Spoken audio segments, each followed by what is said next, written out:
કાઢવામાં આવી। કર્મચારીઓ દ્વારા અલગ અલગ 19 જેટલી પડતર માંગણીઓ જેને લઈને છેલ્લા કેટલાય સમયથી તેઓ રજૂઆત કરી રહ્યા છે।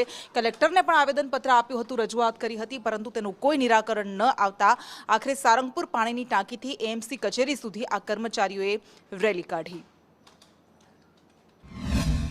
માંગણીઓને લઈને અનેક કામદારો છે તે પોતાના સફાઈ કામદારો દ્વારા વિરોધ પ્રદર્શન સાથે પોતાની અલગ અલગ માંગો સાથે મોટી સંખ્યામાં લોકો વિશાળ રેલી યોજીને કોર્પોરેશનમાં કમિશનરને આવેદનપત્ર આપવા માટે નીકળ્યા છે। મ્યુનિસિપલ કોર્પોરેશન વર્ગ 3 અને 4ની જગ્યા ખાલી કરવાની માંગ અને સાથે જે ઓવરટાઈમ કરવામાં આવે છે તેમાં પૂરતું મહેનતાણું પણ તેમને મળતું નથી અને એ બાબતને લઈને અલગ અલગ માંગો સાથે મોટી સંખ્યામાં લોકો વિરોધ છે તે કરતા નજરે પડી રહ્યા છે। માંગો સાથે આપ વિરોધ કરી રહ્યા છો? મેડમ, વાલ્મીકી સમાજની જે કર્મચારી છે અને સંદર્ભે આ નોકર મંડળ દ્વારા જે આંદોલન કરવામાં આવ્યું છે સંદર્ભે અમારો વાલ્મીકી સફાઈ કોન્ટ્રાક્ટ